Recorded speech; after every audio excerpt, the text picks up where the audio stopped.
तो आज की वर्सेस बैटल सच में काफी ज्यादा इंटरेस्टिंग होने वाली है, बिकॉज आज हम लोग 3 कंपैरिजंस करने वाले हैं जिनको तुम लोग थंबनेल के ऊपर भी देख ही चुके हो। बट चलो फिर भी अगर मैं तुम लोगों को एक्सप्लेन करूँ तो फिर सबसे पहली वर्सेस बैटल होने वाली है जनरल जोड वर्सेस सजेम, हेला वर्सेस डीसीईयू का ज्यूस, और फाइनली हम लोग कंपेयर करने वाले हैं डॉक्टर मैनहट्टन को सुपरमैन के साथ। यानी कि कंपैरिजन सच में काफी ज्यादा इंटरेस्टिंग होगा, वीडियो के एंड तक जरूर बने रहना। और अब हम लोग सबसे पहली वर्सेस बैटल की बात करें जो कि होने वाली है सजेम वर्सेस जनरल जोड की, जिसमें हम लोगों को सबसे पहले बात करनी चाहिए सजेम के बारे में। तो फिर सजेम एक के बिली बेटसन के पास है 6 ग्रीक गॉड्स की पावर्स जो कि उसको मिली थी विजार्ड सजेम से। और ये 6 ग्रीक गॉड्स कौन से हैं हम सभी को ही पता है, जिनके अंदर आते हैं wisdom of Solomon, strength of Hercules, stamina of Atlas, power of juice, courage of Achilles, speed of mercury. और ये जो 6 के 6 गॉड्स है ये अपनी स्पेशल एबिलिटीज के थ्रू काफी ज्यादा पावरफुल माने जाते हैं, और इन सभी के पास ही जो अपनी खास एबिलिटीज है वो सारी सजेम के पास है, और इसी के चलते सजेम काफी ज्यादा पावरफुल बीइंग है। एंड अगर तुम लोगों को डीसीईयू के बारे में थोड़ा बहुत भी पता होगा तो फिर हम सभी को ही पता है कि डीसीईयू के गॉड्स कितने ज्यादा पावरफुल है। यानी कि अगर ये अपना फुल पोटेंशियल यूज करे तो फिर सिंपली इससे पावरफुल कैरेक्टर डीसीईयू के अंदर काफी कम ही बचेंगे। और अब अगर हम लोग बात करेंगे इस कैरेक्टर के पास क्या क्या एबिलिटीज है तो फिर इसके पास है सुपर ह्यूमन स्ट्रेंथ, जिसके थ्रू इसने एक बस को लिफ्ट कर लिया था एंड डॉक्टर सिवाना को भी ओवरपावर किया है। इसी के साथ इसके पास है सुपर ह्यूमन स्पीड,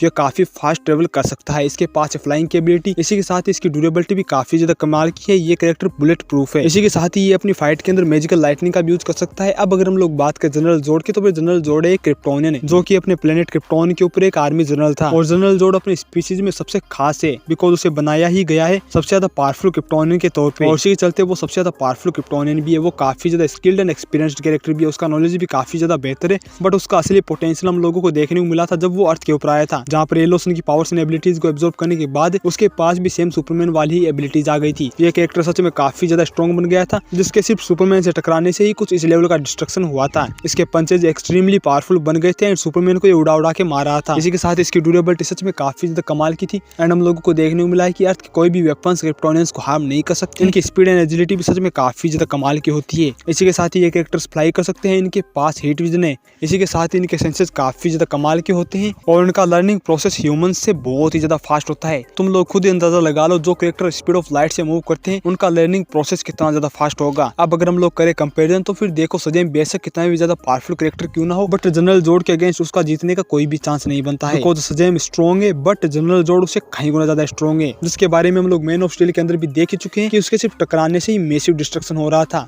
उसने सुपरमैन को भी काफी ज्यादा हेवी हिट्स मारे थे एंड सुपरमैन सजेम के मुकाबले कहीं गुना ज्यादा स्ट्रॉन्ग निकल के आता है। बात की जाए स्पीड एंड एजिलिटी की तो भी सच में सजेम काफी ज्यादा फास्ट है, बट जनरल जोड भी कोई कम फास्ट कैरेक्टर नहीं है। और जहां तक मुझे लगता है स्पीड में दोनों ही ऑलमोस्ट इक्वल है, बट जनरल जोड अपनी स्पीड को ज्यादा बेटर तरीके से यूज करता है। इसी के साथ ही जनरल जोड काफी ज्यादा ड्यूरेबल है, बट सिवाना ने सजेम को एक ही पंच में ब्लीड करा दिया था। बट हाँ, मूवी के एंड तक सजेम काफी ज्यादा ड्यूरेबल बन चुका था। बट अगर हम लोग इन सभी को भी साइड कर दे तो फिर यहाँ पर जनरल जोड काफी ज्यादा एक्सपीरियंस्ड है। इसी के साथ ही उसकी स्किल्स भी ज्यादा बेटर है, जिस कारण आई थिंक वो एक फाइट के अंदर सजेम को काफी आसानी से बीट कर सकता है। और यहाँ पर जनरल जोड के पास है हीट विजन एंड अब सभी को ही पता है कि क्रिप्टोनियंस की हीट विजन कितनी ज्यादा पावरफुल होती है। तो फिर इस बेस पे जहां तक मुझे लगता है एट द एंड इस फाइट का विनर जनरल जोड ही होगा। और अब अगर हम लोग बात करें नेक्स्ट वर्सेस बैटल की जो कि होने वाली है हेला वर्सेस ज्यूस की, जिसके अंदर हम लोग सबसे पहले अगर बात करें ज्यूस की तो फिर देखो एमसीयू का ज्यूस कैसा भी हो, बट जो डीसीईयू का ज्यूस है वो सच में काफी ज्यादा ओपी कैरेक्टर है, जिसके बारे में हम लोगों को मूवी के अंदर बताया गया है कि ये कैरेक्टर इतना ज्यादा पावरफुल था कि इसने अर्थ के ऊपर लाइफ को क्रिएट किया है, यानी कि ह्यूमंस को इसी ने ही क्रिएट किया है। इसी के साथ ही इसने अमेजोनियंस को भी क्रिएट किया है, और डीसीईयू के अंदर जितने भी ग्रीक गॉड्स हैं उन सभी से ज्यादा पावरफुल ज्यूस को बताया जाता है, जहाँ पर इसने एरिस के साथ भी फाइट किया एंड उसे डिफीट भी किया है। एंड एरिस इससे पहले सारे ग्रीक गॉड्स को भी बीट कर चुका था। ये कैरेक्टर अपनी डाइंग ब्रीथ के अंदर एक पूरा आइलैंड क्रिएट कर चुका है, जिनसे तुम लोग अंदाजा लगा सकते हो इसका मैजिक और उसकी मैटर मैनिपुलेशन की एबिलिटी कितनी ज्यादा पावरफुल रही होगी। और इसी के साथ ही गॉड ऑफ थंडर है, जिस कारण ये पावरफुल लाइटनिंग बोल्ट्स जनरेट कर सकता है जो कितने ज्यादा पावरफुल है कि मदर बॉक्सेस को सेपरेट कर दे। और इसी के साथ ही ज्यूस एक ग्रीक गॉड है, जिस कारण हम लोग अंदाजा लगा सकते हैं कि ये कैरेक्टर फिजिकली कितना ज्यादा स्ट्रॉन्ग होगा। अब अगर हम लोग बात करें हेला की तो फिर हेला सच में काफी ज्यादा पावरफुल कैरेक्टर देखने को मिली है, जो कि ओडिन की फर्स्ट चाइल्ड है,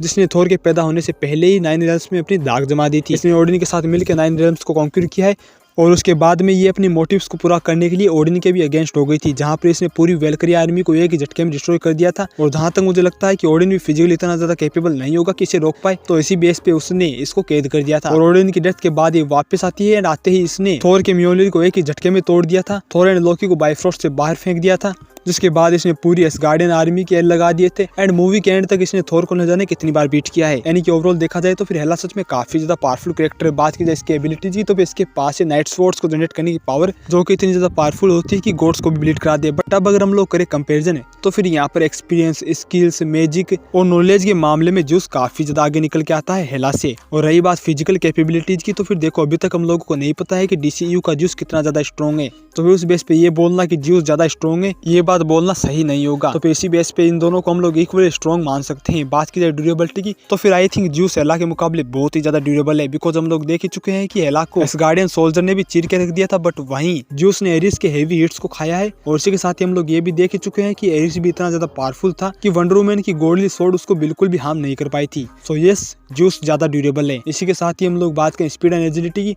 तो फिर देखो ये बता पाना सच में काफी ज्यादा मुश्किल है। बट अगर हम लोग बात करें कि ज्यादा पावरफुल कौन है तो फिर हाँ, यहाँ पर ज्यूस बहुत ही ज्यादा पावरफुल है, बिकॉज उसके पास प्लेनेटरी लेवल पे मैटर मैनिपुलेशन की एबिलिटी है। और इसी बेस पे जहां तक मुझे लगता है इस फाइट के अंदर at the end juice he winner होगा, बिकॉज अगर इस फाइट के अंदर एला अपने नाइट स्वॉर्ड्स को यूज करती है तो फिर यहाँ पर ज्यूस के पास है मैटर मैनिपुलेशन, जिसके चलते वो इजीली हवा में ही उसके नाइट स्वॉर्ड्स को डिस्ट्रॉय कर देगा। और उसी के साथ ही वो चाहे तो पूरे एसगार्ड के एल लगा सकता है। तो फिर हाँ, जहां तक मुझे लगता है DCU का ज्यूस बीट कर सकता है हेला को। और अब हम लोग अगर फाइनली बात करें डॉक्टर मैनहट्टन वर्सेस सुपरमैन की तो फिर सबसे पहले हम लोग बात करेंगे ब्लैक सूट सुपरमैन की। तो फिर DCU का सुपरमैन है क्रिप्टोनियन है, जिसके पास superhuman strength, durability, healing, speed, agility जैसी कमाल की एबिलिटीज हैं। इसी के साथ ही उसके पास heat vision, freezing breath and flight की एबिलिटीज है। एंड DCU का सुपरमैन एक प्लेनेट से भी ज्यादा स्ट्रॉन्ग कैरेक्टर है, यानी कि इसकी स्ट्रेंथ सच में काफी ज्यादा इंसेन लेवल पर कंसीडर की जा सकती है। इसी के साथ ही हम लोग देख चुके हैं कि न्यू गॉड्स की उसके सामने कोई औकात नहीं है। और इसी के साथ ही ये कैरेक्टर दो क्रिप्टोनियंस के साथ अकेले बैटल कर चुका है। इसने रिजरेक्शन के बाद पूरी जस्टिस लीग को अकेले बीट करके दिखाया है। और इसी के साथ ही ऐसे ही कई सारे इंप्रेसिव फीट्स हम लोगों को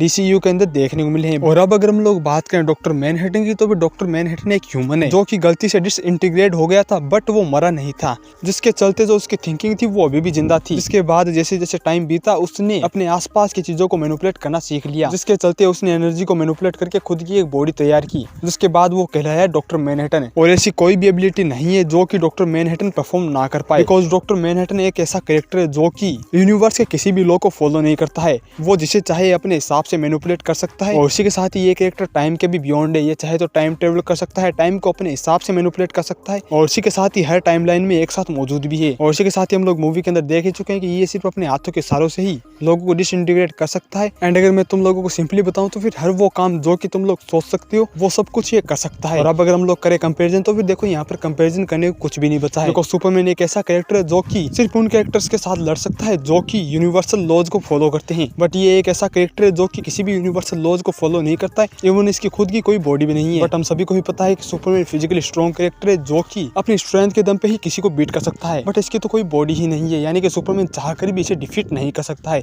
वो जितनी चाहे अपनी पावर्स को यहाँ पर यूज कर ले, बट वो इसके अगेंस्ट कुछ भी नहीं कर सकता है। इवन डॉक्टर मैनहट्टन एक ऐसा कैरेक्टर है जो कि पूरे DCU के साथ सोलो कर सकता है। अब देखो बुरा मत मानना, बट देखो रियलिटी यही है, सुपरमैन चाहकर भी डॉक्टर मैनहट्टन के सामने नहीं विन कर सकता है। इसीलिए इस फाइट के अंदर डॉक्टर मैनहट्टन जीत जाएगा। तो फिर आज की इस वीडियो के अंदर बस इतना ही। अगर आज की वीडियो के अंदर तुम लोगों को कोई भी गलत बात लगी हो तो फिर तुम लोग कमेंट्स के अंदर बता दो, मैं तुम लोगों को उसका रिप्लाई कर दूंगा। और फाइनली आज के लिए बस इतना ही। मैं मिलूंगा तुम लोगों को एक और अमेजिंग वर्सेस बैटल के साथ। अभी के लिए टाटा बाय बाय।